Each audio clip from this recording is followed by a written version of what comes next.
Picture the hottest place on Earth, no rivers, no shade, sand that can hit 70 degrees Celsius by noon. Now imagine walking into that furnace and finding a block of ice, not imported, not magic, made there in the middle of the desert. Over 2,000 years before electricity existed, this isn't science fiction, this is Persia, around 400 BC. And what these people built in the sand still leaves modern engineers speechless. Let's set the scene. You're a farmer in ancient Persia, somewhere near modern-day Yazd or Kerman. It's summer, the sun doesn't just shine here, it attacks. Your crops are dying of thirst, your water is evaporating before it reaches your mouth, and refrigeration? That word won't even exist for another 2,000 years. And yet, somehow, your king is drinking a chilled fruit sherbet somehow. The physician down the street is preserving medicine in ice somehow. In a land with almost no winter worth mentioning, ice is just available.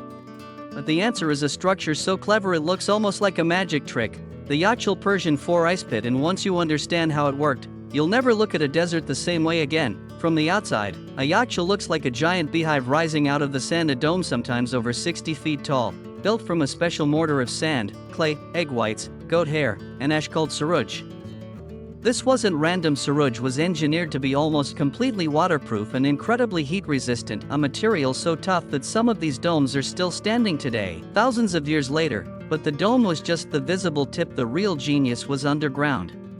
Beneath that beehive shape sat a deep pit, sometimes reaching over 15 meters down, insulated on all sides. Thick walls, sometimes 2 meters wide, kept the scorching desert heat from ever reaching inside, and the shape of the dome itself wasn't just for style.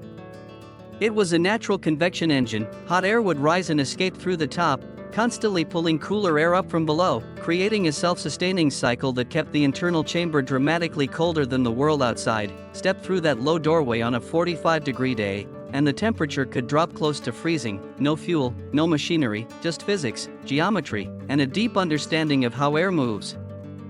But here's the part that really breaks people's brains. This ice wasn't just stored in the desert, often, it was made there. Persian engineers built long shallow channels called qanats, angled walls, and shaded pools right next to the yakshal.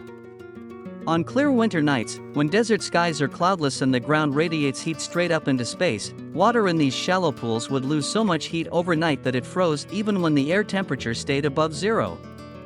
It's a phenomenon called radiative cooling, and Persian engineers were harnessing it thousands of years before anyone had a word for thermodynamics. Once the ice formed, workers would break it into blocks, haul it into the underground chamber, pack it in straw for insulation, and seal it away.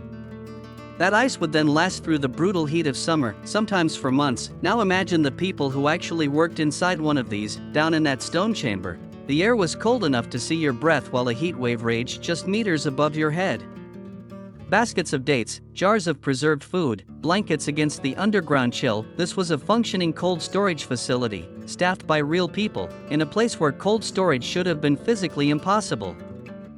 They weren't just keeping ice, they were preserving food for entire communities, cooling medicine, and even making a frozen dessert called faluda, arguably one of the earliest ice-based treats in human history, enjoyed by Persian royalty while most of the world hadn't even dreamed of refrigeration. Here's what makes this story remarkable. Yakshals weren't built by a civilization with advanced machinery. They were built by people who understood their environments so deeply, they turned the desert's own weaknesses, brutal heat, freezing clear nights, dry air, into a working refrigerator. No electricity, no motors, just sand, shadow, and centuries of observation. Some yakshals are still standing in Iran today, silent, empty, but unmistakably genius. Structures built to defeat the sun, using nothing but the sun's own rules. And the next time someone tells you ancient people were primitive, just remind them, they were making ice in the desert while the rest of the world was still trying to survive summer.